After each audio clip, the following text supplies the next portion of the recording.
On 27 August 1963, Sunny Ang, the accused, and his girlfriend Jenny Chok chartered a boat at Janet Step. They want to go for diving and pay a boatman named Yusuf Ahmad to take them to the Sisters Island. After they arrived, Ang helped Jenny to put on diving equipment, and Jenny was so anxious because she never had diving experience before. She then enters the water alone, and 10 minutes later she surfaced, and Ang changed her tank. She went back to the water again, and then Ang started to check his own tank, but there's a minor problem. The man helped Sunny Ang to improvise the new tank, but there's still a problem with her tank. In the meantime, Jenny is still underwater, and after a few moments, Sunny Ang tugged the rope attached to Jenny, but there were no sign of Jenny. Ang pulled the rope and told the boatman to look for air bubbles, but there were none. Strangely, both of them did not enter the water to look for Jenny. And after that, Ang went to the nearby St. John Island to call the police. Despite Jenny missing, Sunny Ang was calm, not shouting and not rushing into the island as a desperate person would have. Ang returned with 5 fishermen to the area where Jenny was missing. All the fishermen dived to look for Jenny, but Ang stayed in the boat. Jenny's body was never found since that day, and the case was classified as murder based on circumstantial evidence. Discussing the circumstantial evidence in this case, I would like to make it into 3 groups. So the first one is the facts happened before the crime. So the first circumstantial evidence is the bankruptcy. In 1962, before Sunny Ang continued to study law degree, he was announced bankrupt. And then the second fact is the previous attempt to take Jenny's life. So after both of them went dating, Sunny Ang took Jenny to holiday in Kuala Lumpur, and before going back to Singapore, Sunny Ang took an accident policy, but suddenly both of them get into an accident because on the way to Singapore, Sunny Ang claimed that he was avoiding a dog. And then the third one is the insurance policies. Next, the circumstantial evidence where the facts happen at the crime scene. So the first one is the boatman testimony. So in this case, during the day of the missing, the boatman, Encik Yusuf Ahmad, stated that Sunny Ang was calm, not shouting and not rushing to look for help at the St. John Island. And despite the girlfriend was missing, Sunny Ang was not entering the water, where normally a desperate boyfriend would have jumped the water to look for the girlfriend. And then Yusuf Ahmad added that during the searching with the help of the nearby fishermen, Sunny Ang remained calm and not put on his diving equipment, but he only remained in his clothes and stay calm on the boat. And the next important facts happened at the crime scene is after a few days of the disappearance of Jenny Chok, they found the single flipper. So the single flipper was confirmed to be worn by Jenny and was cut at the top and the bottom. So according to diving expert, when the flipper was severely damaged, it affects the mobility of Jenny and cause the inexperienced diver such as Jenny to be panic and therefore would drown under the current of the Sisters Island. And the circumstantial evidence presented to the court through the facts happened after the crime is when Sunny Ang, after 24 hours of the disappearance of Jenny Chok, he filed for claim to the insurance company on Jenny insurance policy. We continue our discussion into the part of feeling regarding the decision made by the court.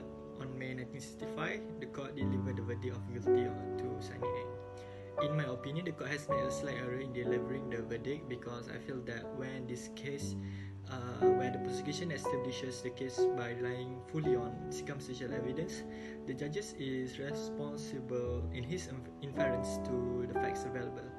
He further needed to ascertain the chain of facts based on the inference where he made to form one conclusion, which is the accused guilt.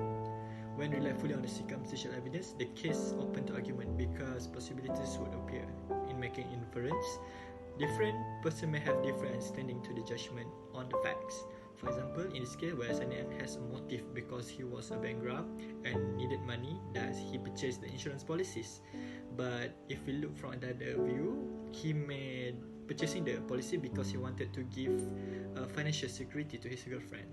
And then I would like to add the case of Camden Wonder in the 1660, where a 70-year-old man named William Harrison left his home in Chipping, Camden, but never returned home. The wife sent their servant to look for the husband, but the family servant and the servant's mother and brother were hanged for killing their master.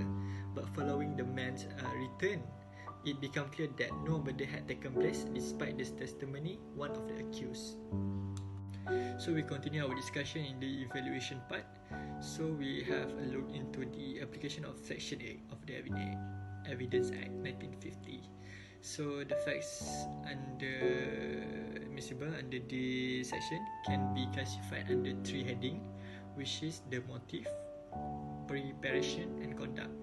So when the facts have been fully fit within the headings, the facts will be admissible to the court. So if the cumulative effect of circumstantial evidence lead to the judge finding more inferences other than one inference, then the judge cannot find guilt of the accused. This is because the court must find the accused guilty by circumstantial evidence only, but the circumstances evidence must lead into one inference, and if led to more inference, the accused guilty cannot be established. So in this case, to establish the guilt of the accused, the prosecutor does not tender the remain of the deceased because there was no body found. So when there is no evidence, basically direct evidence was found, the prosecutor tender the circumstantial evidence, which is when such as when Ang was the last person to meet with Jenny, and when Ang tendered the insurance policies, and after that, the most highly importance of evidences from this case is when within 24 hours after the disappearance of Jenny Chok, Sunny Ang made a claim on the insurance policy. So in this case, the court came up with a test called irresistible conclusion test. So the court stated that the point in circumstantial evidences is to because of its cumulative effect. So when any one of these points taken alone might be capable of explanations. The question for you, according to the judge, is where does the totality of them, the total effect of them, all lead you to? Adding them together, considering them, not merely each one in itself, but all together. Does it or does it not lead you to the irresistible inference and conclusion that the accused committed the crime? Or is there some other reasonable possible explanation to those facts? So, if the cumulatively all the evidence is assessed and only one conclusion came out, it is according to the court is adequate to determine the accused is guilty. Is any reasonable possibly explanations of threats, then the court cannot convict the accused.